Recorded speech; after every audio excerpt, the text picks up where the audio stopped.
This is Saturday Morning Mysteries. And we're your hosts, Alexis and Grace.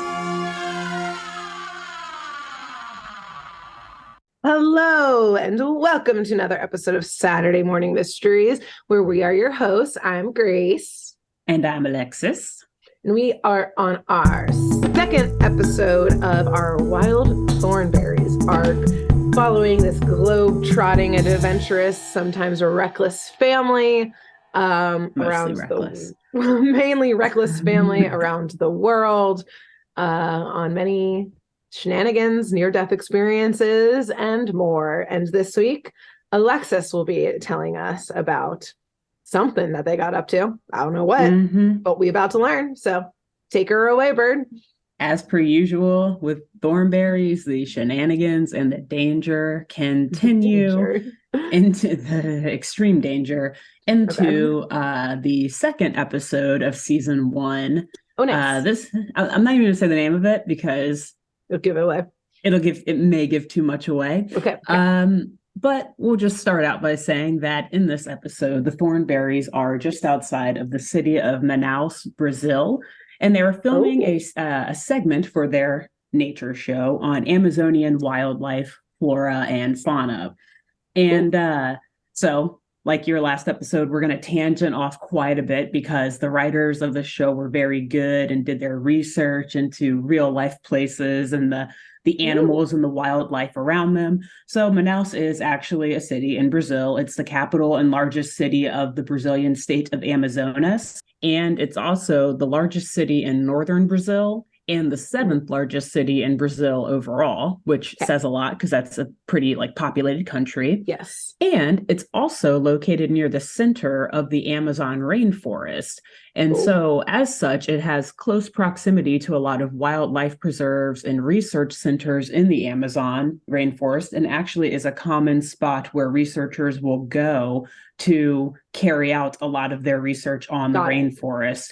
So it's the home base for researchers as they in a lot of ways. Yeah, exactly. Cool. And so people will spend months there at a time. They'll start in Manaus maybe, or fly into, or start there and then go into their research center in the rainforest because they are so close. And also, interestingly, it's one of 2 Brazilian cities in the rainforest that has a population over 1 million people. So it's a big city. Yeah. And again, literally right outside of the rainforest. The city is super dense and, it's urban and very populated. It's not like the city itself is very green, but if you're looking at a sky view of it, you see the rainforest right over yonder because it's right there. So that'll kind of be important later on in the episode. I see. Again, fun facts that the writers actually painted a picture. Exactly. So the Thornberrys, they're out on a research excursion right outside of this city.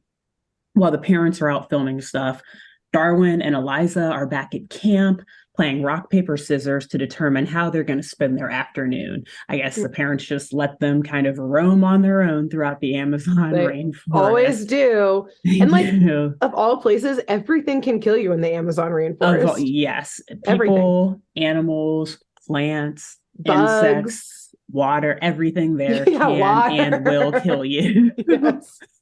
So it wants to kill you, in fact. It wants to. It's its mission. That's how it's still so pristine in so many places to this day. The blood of humans. Keeping people out. It's very rich soil. I was going to say, it makes the soil rich. The fertilizer. Natural fertilizer. So anyway, Eliza wins this game of rock, paper, scissors. And so she gets to determine how her and Darwin spend their afternoon. And of course, she's like, all right, well, let's hike through the forest and see what we find. And they do come across a very large, waterfall type of thing by a swimming hole. And Eliza's like, oh, perfect. Let's just cliff dive or tombstone off of this thing and swim in the water below, which, kind of fun, but also super dangerous without any alligators or crocodile. I guess that's gators. I don't know. Anything that wants to kill you. Snakes, anything and everything. So ever the adventurer, Eliza, she's climbing up to the top of this waterfall or this cliff, and she's jumping on in, swimming, I think fully clothed. Darwin, the monkey, on the other hand, he's much more scared of such an act. Obviously, he's like, I'm done with the wildlife. I don't want this anymore. Let me just sit here on shore nearby and watch you. And so while Darwin is walking along the riverbank or whatever, the shore, he steps on a fairly large and very valuable looking crystal. Oh. But he, being a monkey, I guess, doesn't really realize that it's a crystal, and he kind of just thinks it's a rock, but he's like looking at it and he's amazed by how beautiful it is, and he picks it up and calls over Eliza to take a look at it too. But she's too busy having fun, cliff diving and swimming to pay any attention to Darwin. And she just kind of brushes it off like, oh, cool, you found a rock. Nice. Whatever, cool. She's climbs like, I've back seen up. plenty of blood diamonds. What's another I'm one? literally climbing a rock right now. I don't care. Because again, Darwin only says like, hey, look at this rock I found. He's not like saying this beautiful crystal. Yeah, she's like, cool, awesome. Look at this massive rock I found. Great. I found a bigger one. Yeah, and it's more fun than yours. Stupid rock. So yeah, so like she doesn't even stop to look at it because she's just like, yeah, rocks are everywhere. Whatever, Darwin. And so at one point, Eliza, she jumps back into the water from this cliff, and it creates this large splash of water that just hits Darwin, and he's unable to like hold on to the crystal. It like washes right out of his hand and into the river. And he is pretty upset at this point. Like, oh my God, are you kidding me? Like, you just made me lose that. You made me drop this rock. And Eliza's like, oh, it's cool, dude. Just like come in for a swim. And Eliza's like, why don't you want to swim? Like, all you're doing is looking for this rock. This is way more fun. Again, not realizing it's this beautiful crystal. And she's like, for a chimpanzee, Darwin, you really have no sense of adventure. And Darwin is like, he is offended by this, like in his high posh British accent. Like, how dare you? I like a British Alexis. That's great. I go from the bayou to British. She does it all. Do it all. I need to find an agent. No, but Darwin, he's like offended, saying that when he lived in the Congo, literally every day of his life was an adventure, which alludes to why he is the way he is now. He's like, I've had enough of that. I really just want to settle down and like settle down. I want to live in a nice house. I don't want this jungle, this wildlife anymore. But he's also saying, yeah, I mean, I've lived this life, okay? I can live it again if I want to. I just choose not to. Okay. So Eliza, she scoffs, kind of like brushing it off, like, please, you're less like an animal than any other animal I've ever met. You've been around people for way too long, and so you've just, like, quite frankly, lost your animal instincts. Damn. Darwin again, a little bit of a fight between these two here. Yeah. So Darwin, he defends himself again, saying, he is a wild animal. He's fearless. He's untamed. He can handle this jungle, this wilderness, and that he doesn't need Eliza anymore. And so he pretty much just like, he's heard enough, and he turns around and makes his way back through the forest on his own, like ticked off with Eliza, and leaves her to just continue to cliff jump and swim all by herself. And so Eliza, right before Darwin, gets out of sight, she's like, oh, come on, like, don't do this. Like, you're just going to go back to the camp anyway, where it's nice and warm. And he yells back at her like, no, I'm not going back to your human camp. I'm going deeper into the jungle, my natural habitat, so that I can do chimpanzee things, which, again, rainforest, chimpanzee, everyone wants to kill you there, Darwin. Almost everything wants to kill you. Bad luck. Idea. And then a last minute thing, he like rips off his clothes and just like throws them to the side, being super over dramatic, like back in nature. All right. I don't need your human things. Your nice shirts, your cotton and wool clothes, and these nice like already shivering, like picking them back up. Yeah. And then runs away. So Darwin, he makes his way deep into the forest, and Eliza, she decides to just keep swimming for a little bit longer. But eventually she gets bored of being alone, so she makes her way back to camp and grabs Donnie so that she can have some company at the swimming hole. And Donnie, she takes him back there, and he's like super happy. Obviously, like you explained last week, he's practically a monkey as well. He's like climbing up and down this cliff all on his own, jumping in and out. Eliza, though, she's a little miffed because the fun in this is that she can control someone else to do what she wants to do. But Donnie is like, no, like I'll do this on my own. So he's not waiting for her to jump in. Yeah, like got it. She can't control Donnie like she can Darwin. So it's just cliff diving just isn't the same with Donnie. She's not the center of it. Exactly. Being the boss. Got it. She's still kind of having fun, but she's like getting annoyed that Donnie is having he doesn't need her. Exactly. Yeah. So eventually, after what seems like hours of jumping off this same cliff just over and over and swimming in the swimming hole, Eliza convinces Donnie that they should go back to camp so that they can get some food because it's getting close to dinner time. But as they're leaving, she stumbles upon the crystal, now realizing it's a crystal that Darwin found. And she's like, oh my gosh, this was way better than he described it. Like, I think Darwin really did find something cool here. And so we then see Darwin, scene shifts to Darwin, and he's making his way down that same riverbank. He's really engaging with nature. He's really connecting with his true chimpanzee self. He's like drinking water directly from the source. He's strutting around, smiling, like deep breaths, taking in that beautiful rainforest air. He's engaging with the wildlife, aka he gets his paw absolutely wrecked by a snapping turtle in the river. I mean, it is realistic, I guess. Exactly. But he's making his way downtown. And then back at camp, though, Nigel and Marianne, here come the parents. They are like debriefing and tending wounds. Oh God. From their recent shoot in the rainforest. Nigel somehow managed to mess up his left eye. And so he walks back to camp and he's like covering his eye while Marianne's like, you just sit down, I'll go get some ice. I think he just like ran into the camera or something. It's thankfully like a bug bite or some shit. It's like not the way that people tend to get injured in the rainforest. Somehow Nigel, he's like leaned into the camera and Marianne like, dude, get back. And it like hit him right in the eye. But anyway, so he's like holding his eye and he keeps like testing his vision, like moving his hand and stuff. Like, am I blind? Can I see? But at one point when he takes his hand down, he sees behind some trees at their campsite a tribal person, an indigenous tribal member, kind of like hiding behind the trees, looking at him behind the campsite.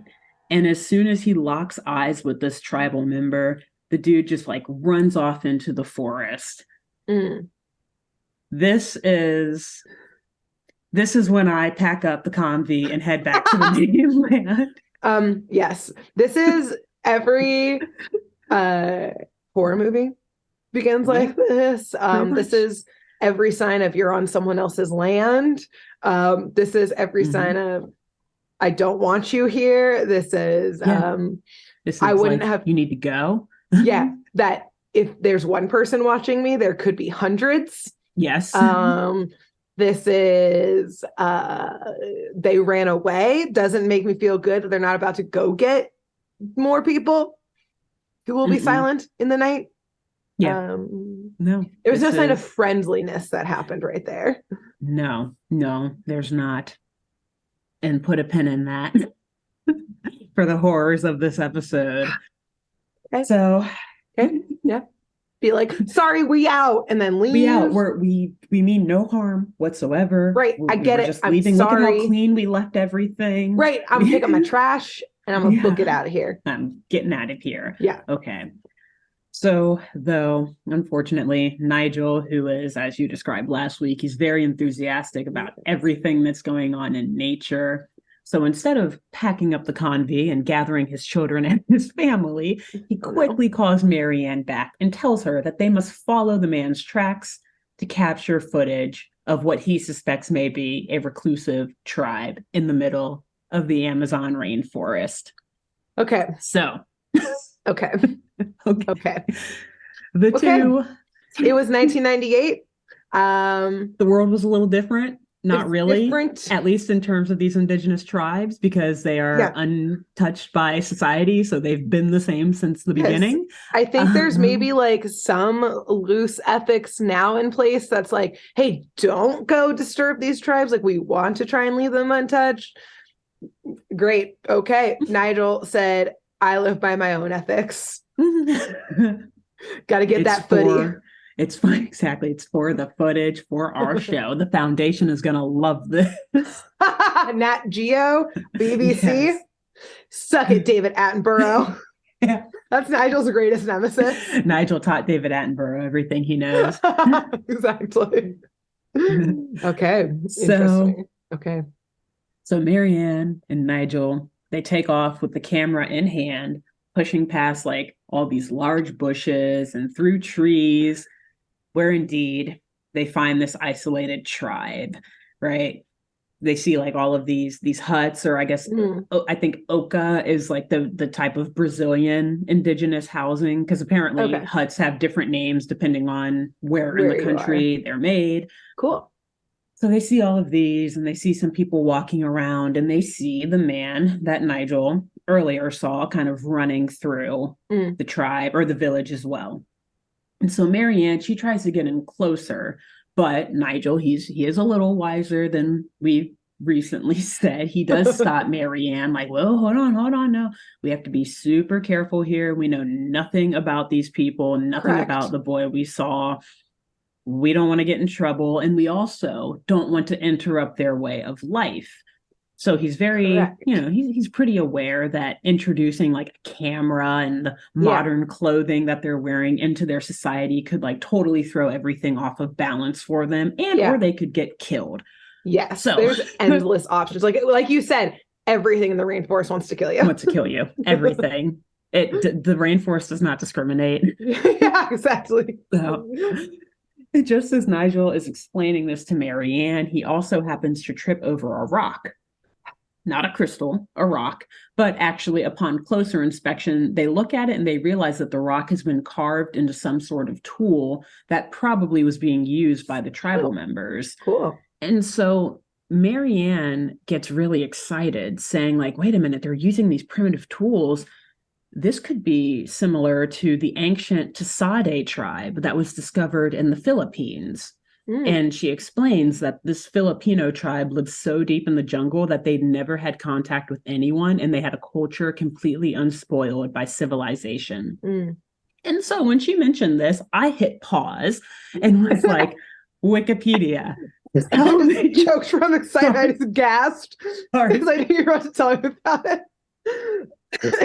Wikipedia, tell me more.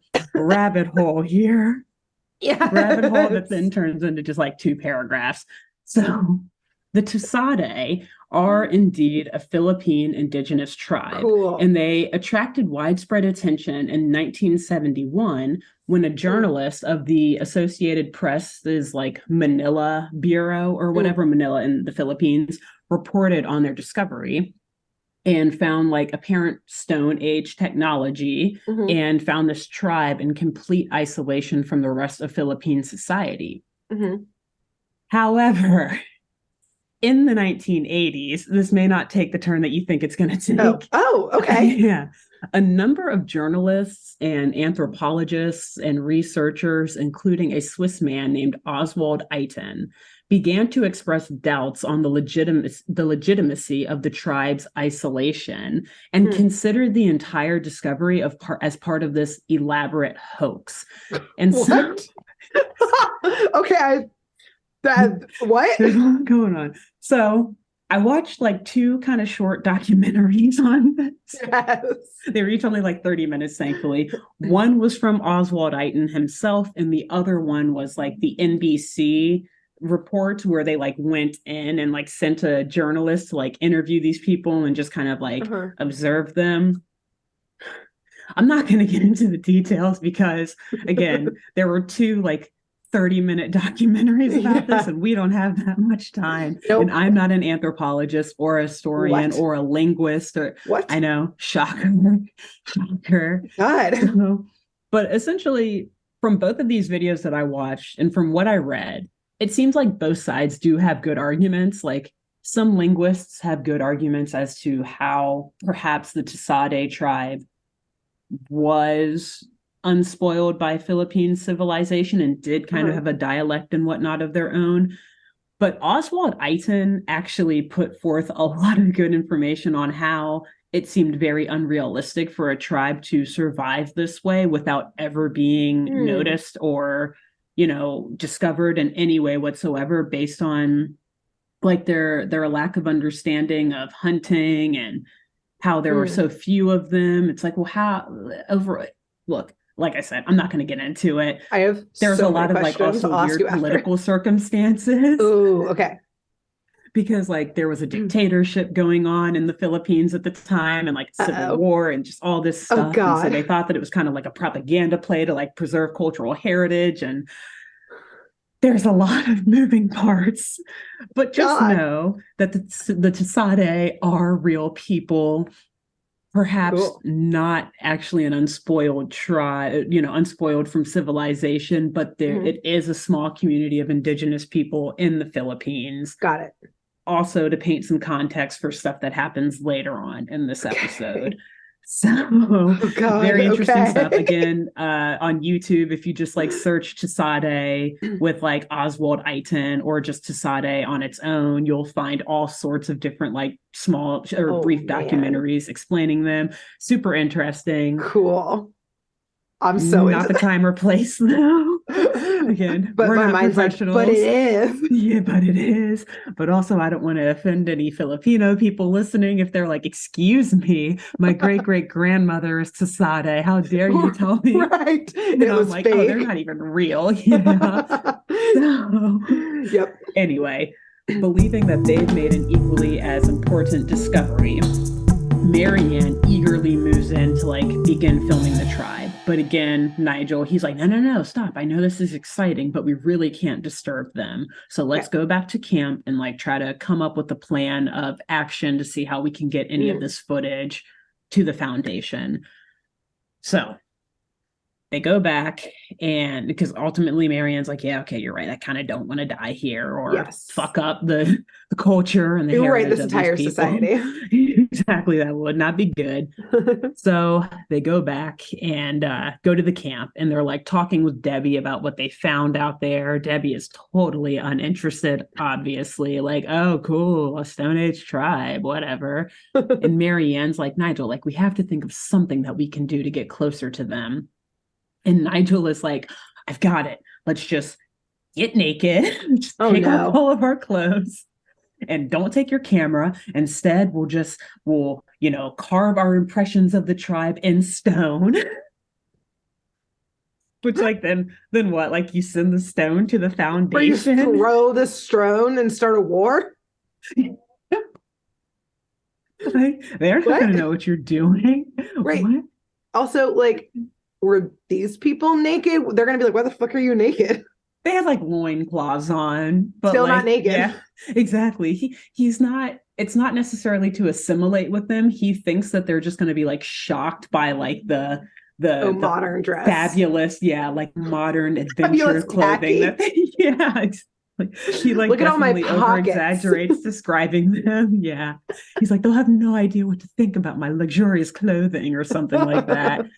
And so literally, like, he's like taking off his clothes as he's telling Marianne this. He's like, yeah, let's just like get naked and like carve our impressions in stone. Damn, Nigel's freaky.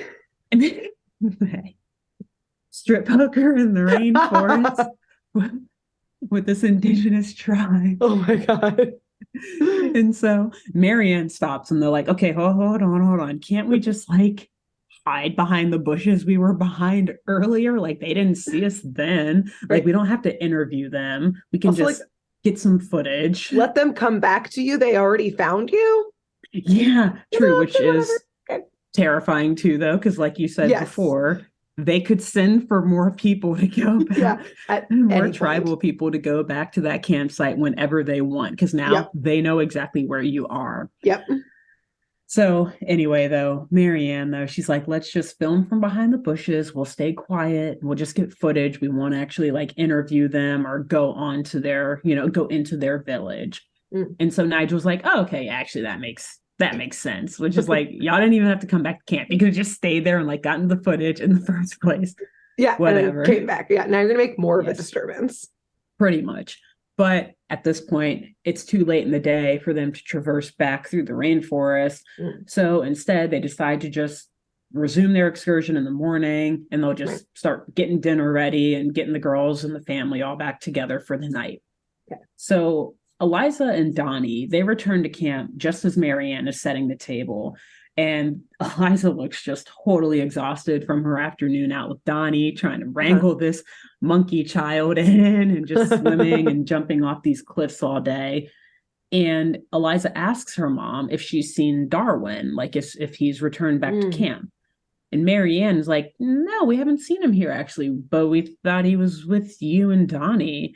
And Eliza's like, oh, yeah, he was. Like, yeah, but like he on his own decided to go off into the forest, like not admitting that she kind of goaded him. Peer pressured him, yeah.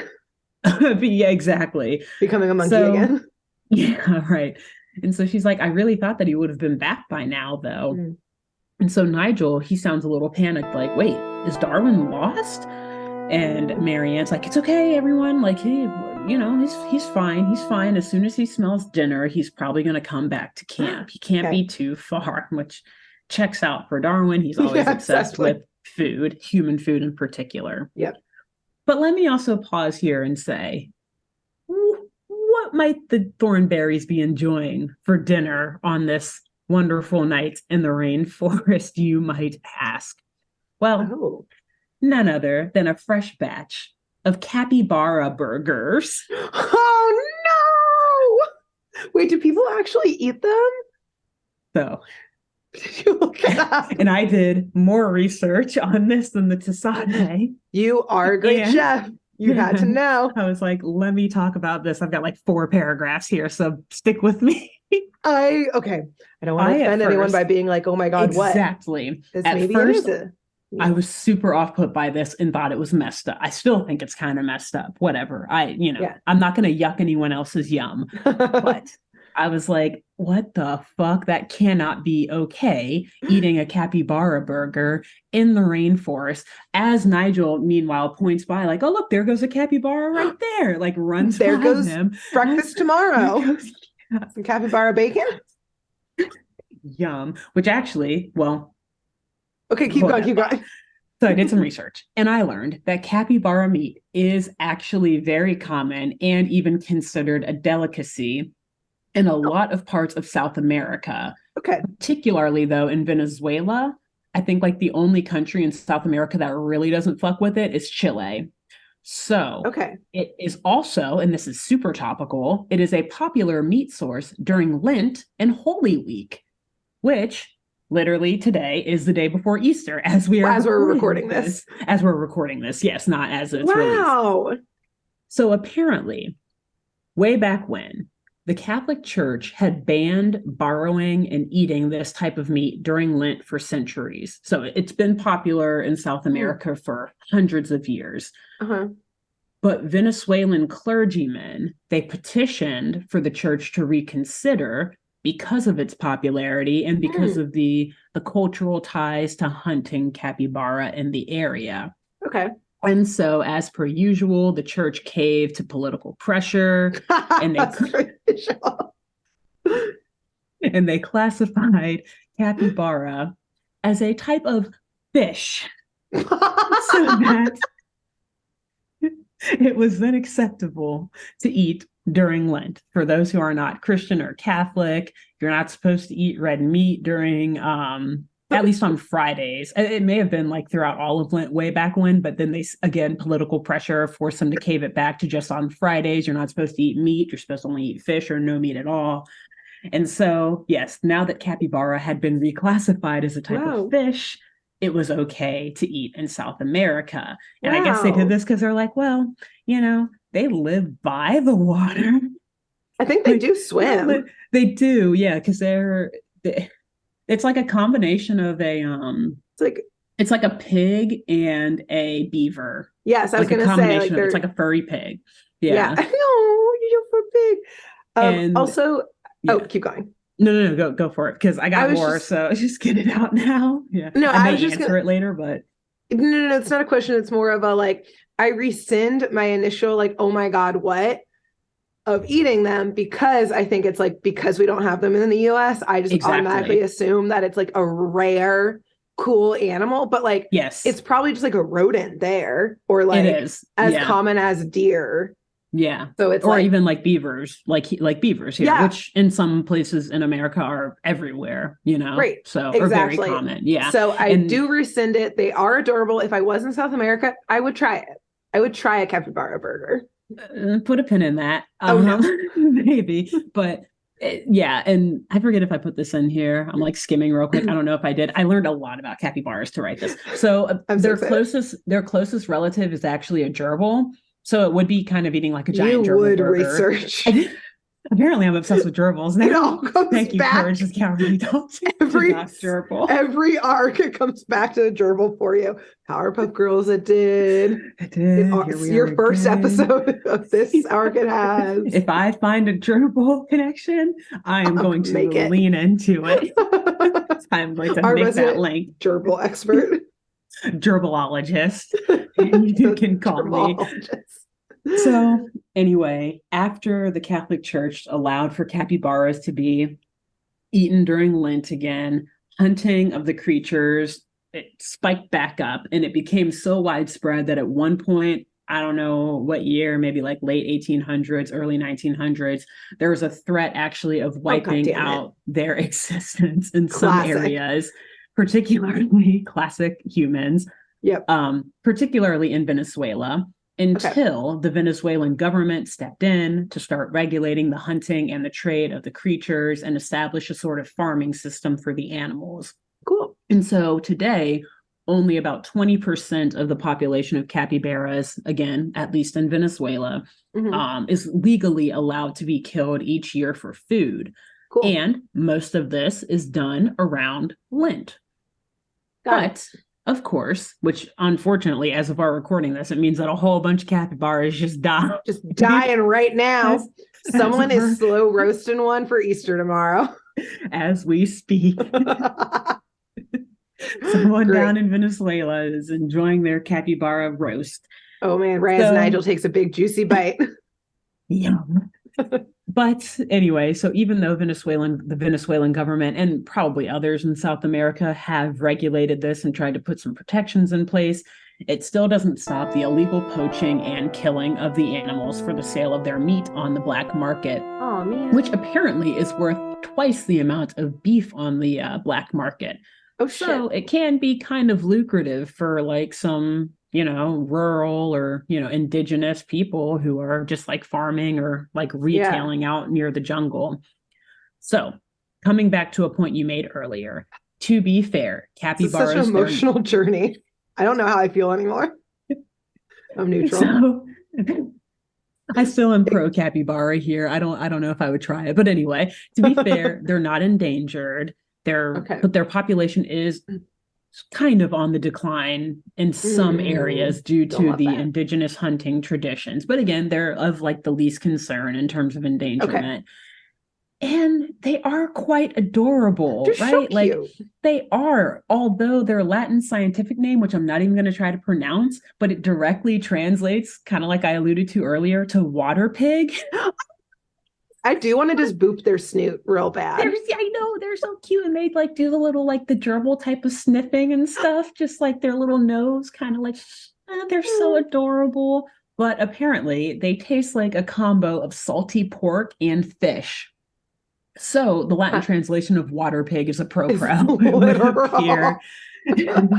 And the way that people prepare them now, apparently, again, coming back to something you said before, is by like drying the hide often. They either shred it and put it into casseroles, or they dry it and they make it into like a jerky. So kind of like bacon almost. Wow, Nigel But was I think serious. he was serious. But also, if it's like shredded, it's kind of hard to make burgers out of a shredded sort of meat. Like you've got to be able to grind that stuff up. So I'm also really wondering how these burgers would taste and what the texture and consistency of them would be. And Like did shredded Nigel capybara meat.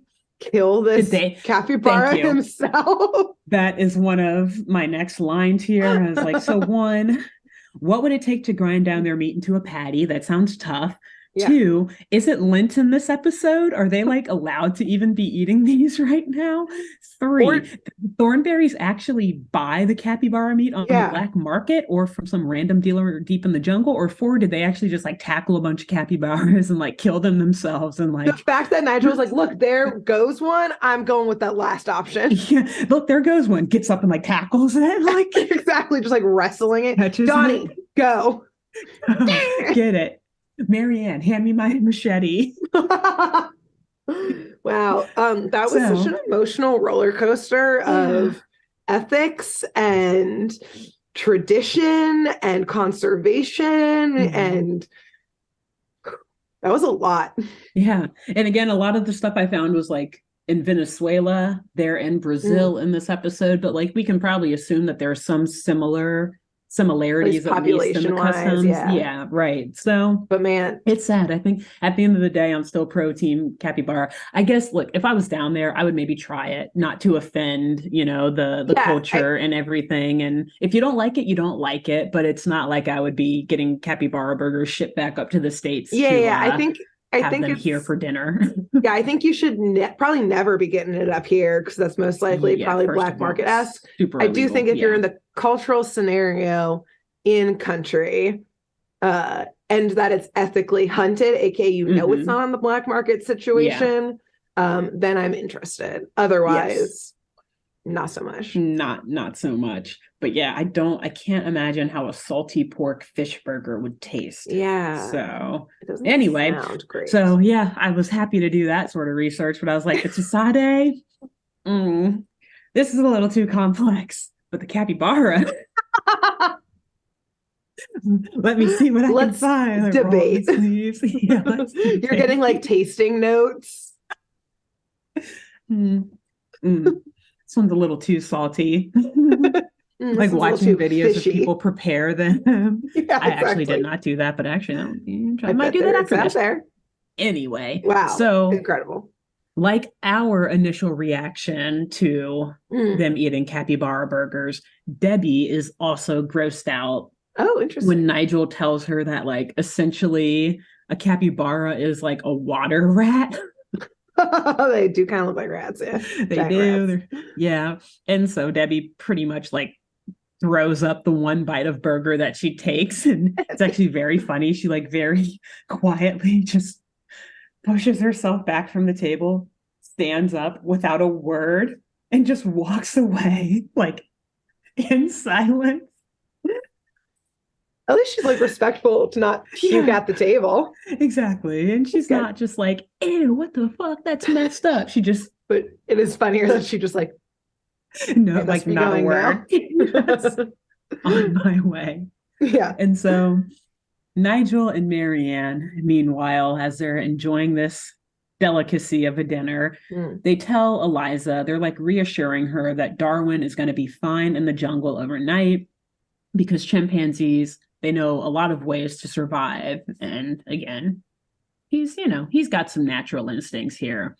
Although, also hilariously, I fucking love Nigel. Maybe you're right. If your wedding is a Halloween party, I maybe would dress up as Nigel because he's so freaking funny.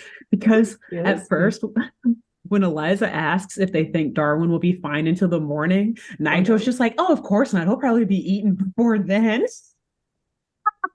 And Marianne like hits him and he's like, oh, I mean, no, he's a chimpanzee. Like, he'll be good. He'll be fine. Like the perfect prey for jaguars, especially when he's not in a pack of or like family of chimpanzees. He's literally all alone. On his own. Pythons, defenseless. No problem. I mean, what?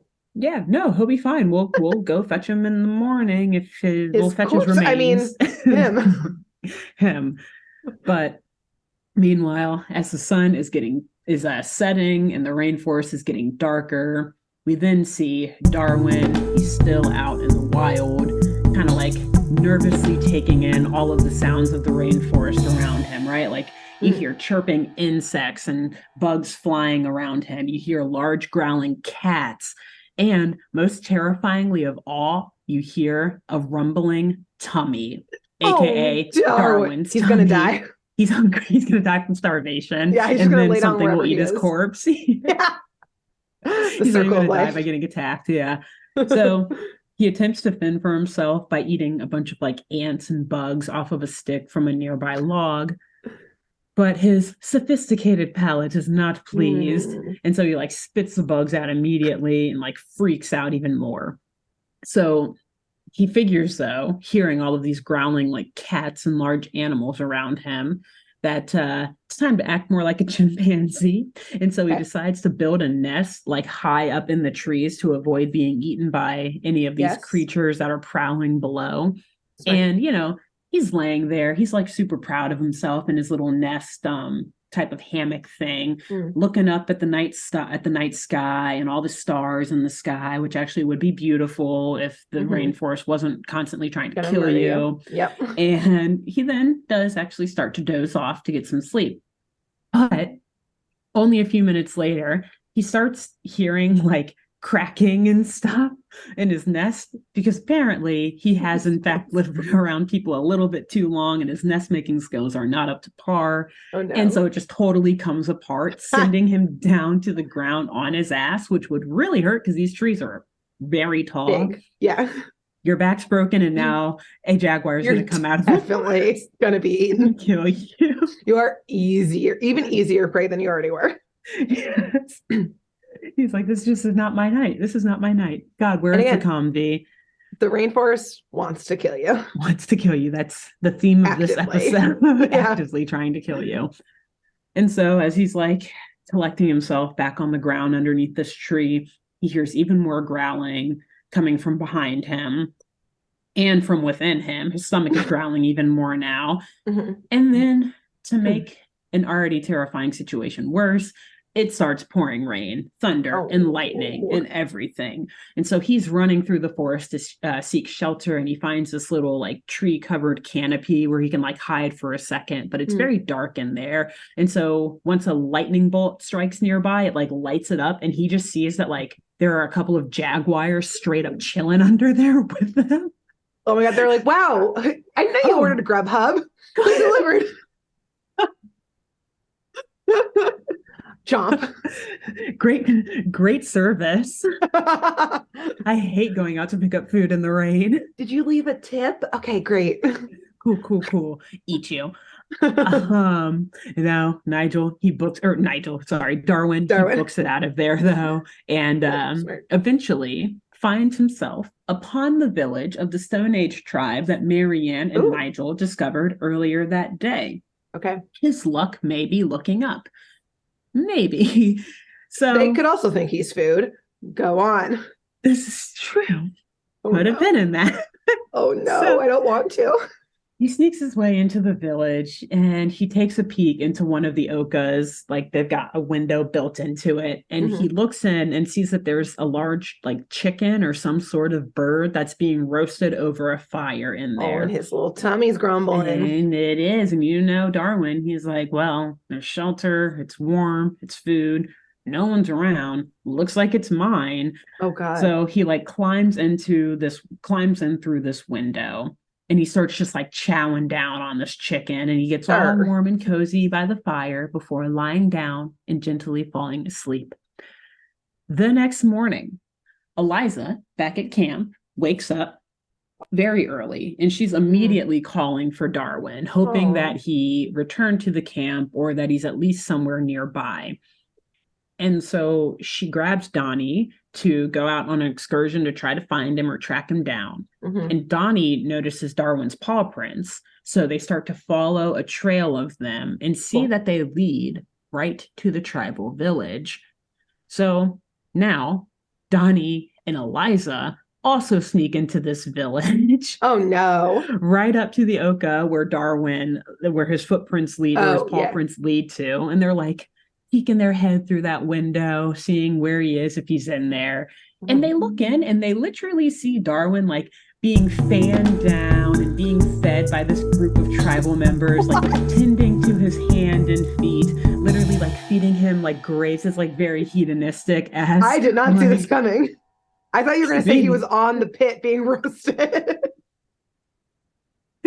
And so Eliza sees this and she's like, he doesn't even need us anymore, whatever. So she still has the crystal that he found the day before, and she like takes it out of her pocket and like chucks it in through the window, and it like lands on Darwin's head. Eliza, you were being uncivilized. You are. Come on. Although, hey, this could be valuable for the tribe. Well, I'm sure they have many others, whatever. Anyway. Yeah. So at this point, Darwin, he's like, oh my God, the crystal. Like, this is the one I found yesterday. Eliza must be nearby. Like, she must have found it. And so he tries to actually run out of the hut to go catch up with her. But the tribal members will not let him. They grab him. Oh. Keeping, like, dragging him back in by his feet. Scary.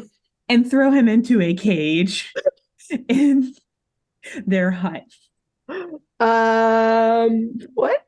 So I think we see where this is going now. Eliza and Donnie, thinking that Darwin does not need them anymore, they don't see that happen. No, they don't see that happen. They've already like turned around. Like Eliza like throws it behind her, throws the crystal in behind her as they're walking away. Okay. And once they're back in the forest, Darwin's like, "Oh my God, wait, let me go find them." And then tribal members drag him so back. Fucking scary. I'm Darwin. Terrifying. He's screaming the entire time. Like he's literally like blood curdling screams. Yes. Makes sense. And like Eliza and Donnie are like, everything is screaming in the rainforest at all times because everything's being murdered. It's just another shriek.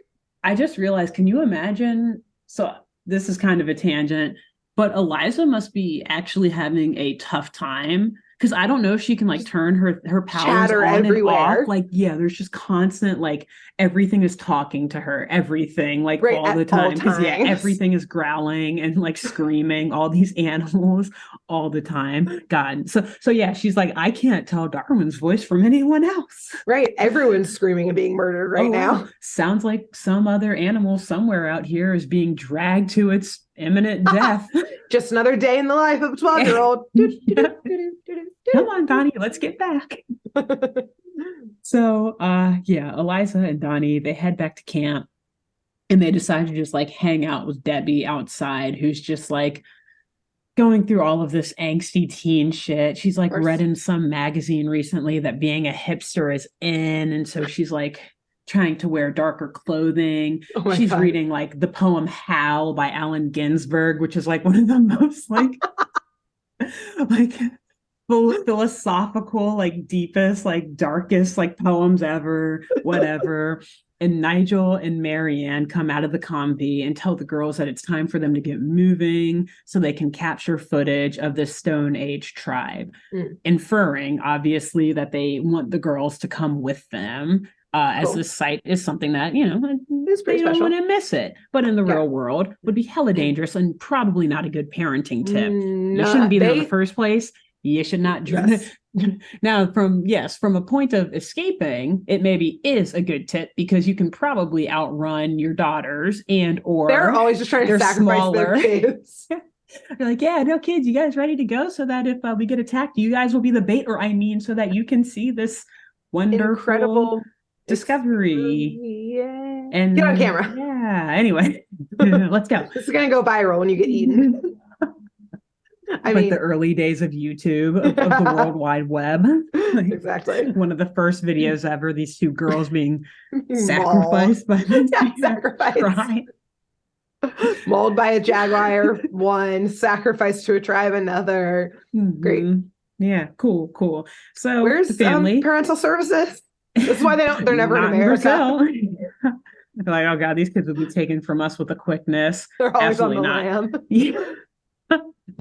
So the family, they take off for this hike through the jungle to view this tribe and collect some footage for the foundation. And as they're like hiding behind the bushes, Nigel, he's got some binoculars in his hand and he's narrating the events to the camera, noting that like these seem to be a peaceful people and they appear to be in preparation for some sort of communal meal. And after some more observation, because like, yeah, you see them like building a fire, putting a pot over the fire, everyone's getting excited, circling around. And after some more observation, Nigel adds that it appears that they're carrying an animal in a cage, which again he assumes is their meal.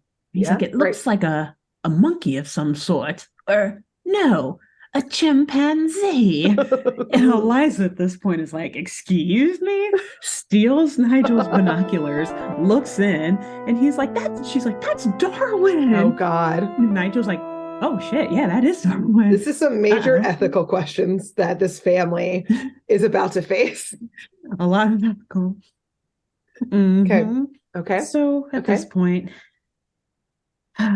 they see Darwin. He's like being dangled by his arms over this boiling pot of water or liquids over this fire. And Eliza like, fuck whatever you guys say about not disturbing this tribe. I'm going in there. I mean, so yeah. If it was my dogs, I would do the same thing of like, my children. But like, yeah, right. Yeah, there's a lot of things happening. Ethical questions here. Do you disturb them? Do you not? Yes. So Eliza like runs over her parents, past the bush, whatever. George of the Jungle style. She like climbs up a tree and ropes down from a vine and like scoops up Darwin just before the villagers dump him into this hot pot. And Darwin is like, Darwin's like thanking her for saving him, but like they just kind of like swing right back down towards the village and just like crash into everything, knocking over the pot. And all the villagers are like, whoa, what the fuck? Yeah, what the fuck is happening?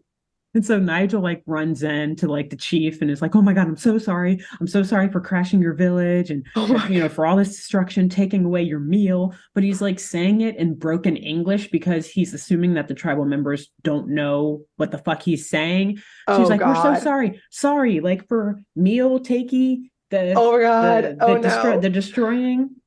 And so also Marianne is like filming all of this stuff. She's just like, yeah, this is great. She's like, we are getting the shot, baby. If we get out of here alive, we are about to win a Nobel Prize. No, Marianne's like, when I get out of here alive, Nobel Prize. I'll find a new family. It's fine. Again, I mean, what? Anyway. Cameron. So remember that pin that I told you to put in about the Tasade? Perhaps the whole thing was a hoax, whatever. At this point, the chief, he looks at Nigel and he smiles and responds, quote unquote, no sweat, easy come, easy go. He like zooms out from camp. There's like Jeeps over there. Someone's watching TV. Oh no. Nigel is like, you know English? And the chief is like, well, sure, yeah, I learned it from my language tapes. And at that very moment, the chief, his cell phone starts ringing. So he whips his cell phone out from his loincloth and answers it. And he's like, oh, I'm so glad you called. Actually, our dinner plans have just changed. Can you actually pick up some steaks from that spot in Manaus before returning to the village? So the real mystery in this episode was some white people being racist. Yes, practically. But wait, the chief then takes Nigel and Marianne into one of the huts where we see Donnie playing a video game. Like Nintendo 64 because it's 1998. Yes. It's like with a controller, like an Atari controller and everything, like this intense video game. And Debbie is next to him looking at a full-on desktop computer where one of the teenage tribal members is showing her a website that he's created. And Debbie's like, look, he has a website. It's so cool, Mom, right? Mom, can I get a website? Jaw dropped, aghast. Marianne is like, you're online? And the chief responds, sure, who isn't? Come on, get with the 21st century. Roasted. Roasted, boom, roasted. Oh, And kind of God. offensively, Marianne's like, sorry, it's just that, I mean, looking at you, I expected you to be a bit more primitive. Because, okay, yes, to be fair, the villagers are in loincloths. They've got like the cultural piercings like through their nose, the jewelry. They have like tribal paintings on their faces. Again, they live in like these okas. They're eating over fire. Okay, I get it, but still, you don't assume things, Girl. Marianne. Also, especially like, when you've been around the world as much as you have. Yes, and like y'all didn't do any research before this? Also true. Also true. And so the chief explains that, yeah, like we do indeed like the primitive lifestyle and we've lived this way for centuries, but like buying a couple of CDs and laptops isn't going to change that. Which, like, true. You go. Very true. It's like, yeah, we can still preserve our cultural heritage while also checking Facebook if we want to, because I want to see what's happening in Manaus. I want to order the steaks from Manaus. Right, exactly. I want my steaks. We can merge these two worlds. It doesn't have to be one or the other. Right. Wow, and cool. Now, at this point, Darwin, he's like back in his clothes and, he's gotten dressed and everything. And he's talking to Eliza and they're looking at this beautiful crystal that he's found. And they decide to play one last game of rock, paper, scissors to decide what to do next. Eliza wins again. And so she's like, all right, time for another adventure. And they go back on a hike through the forest while Nigel, Marianne, and Debbie continue to engage with these villagers. And that's the end of the episode. Wow. Yeah. That had so many twists and turns. And turns of every variety. Again, Darwin should have died in this episode in multiple places and did not. In Nigel reality, and Marianne could have died too. Also, like the original Indigenous person who was like creeping on Nigel and Marianne and stuff was probably like, God, these people are primitive. Yeah. He's like, they don't have a single laptop computer. That Combi, damn, they don't got a hotspot going on. We're not going to engage with them. Yeah. They're eating capybara burgers. Ugh. That's weird. Yeah, we're eating steaks. Right. God, disgusting. Do they know what it tastes like? Yeah, it's a little salty, we're going to go ahead. Whatever. And not say hi to them. This is embarrassing for us as humans. Yeah. Wow. So, great job. That one. Thank you. Was so, again, unexpected twists and turns in every corner. In every way. Yeah. And I think that the Thornberrys were just as confused and thrown off guard by all these twists and turns. They thought they were going to be food, but instead they were going to enjoy actual food with this wonderful tribe. They're hopefully sharing a meal now. Also fascinating that I thought the giant crystal would like come more into play of like significance, or that they would be like, hey, sorry, we stole your meal and also we're kind of racist. Here's a really valuable crystal as like a slight reparation. But they were just like, finders fucking keepers. Yeah, exactly. Let's go. They're like, all right, cool. You got a crystal. Okay. They like open one of the huts. It's like filled with the crystals. They're like, okay, cool. Good for you. How do you think we afford these laptops? And Wi-Fi in 1998. Wi-Fi in the middle of the jungle. I'm like, you know how expensive it is to get signal out here? Exactly. Wow. That was great. Yes. Good job. Thank you. So anyway, great episode. The stakes are still high, the literal and physical stakes. The stakes from Manaus are high quality, and the stakes of getting eaten were very high quality until Darwin. Because the thing is, like, they were gonna eat him. Yeah. They were going to, but they're like, oh, he's like your pet. Never mind. Sorry. We're like, our bad. Yeah. We'll get takeout. Sorry about it. Exactly. The Jaguars told us about this great new service called DoorDash. We're going to DoorDash some steaks into town by just calling the delivery guy. All good. No problem. All good. Sorry about that little mix up. Yeah. So anyway. Wow. Incredible. What a also like What a a life learning commentary. episode that the Thornberrys is giving us of like, make assumptions. Don't. Yeah. And I guess when I first wrote this, I was like, I wonder, or when they first mentioned the Chisade people, when I was watching it, I was like, oh, I wonder if the writers know that like maybe that was a hoax. And then I got to the end of the episode and I was like, oh, wait, yeah, no, I think that's them joking about it possibly being a hoax because these people are also not cut off from society. I think it was the writers doing that, one, because it was like, 15, 20 years later, but also because as soon as you were like, oh, Marianne was naming a like tribe in the Philippines, I was like, what? There's like, this has happened in the Amazon. Maybe it was just because maybe it like was more recent that it's happened, but like this is something that happens in the Amazon, is that like they are constantly discovering peoples in the Amazon who haven't been contacted. So why wouldn't they just use a local example? But that's why. It's because the writers were like, these kids will understand the reference. These cultured kids will get it. They're all mini anthropologists anyways. Wow. Those clever sons of bitches. Awesome. You gotta love them. So anyway, great time. I'm sure next week Grace will be back with another episode of the Thornberrys trying to literally survive in the middle of whatever wilderness they find themselves in.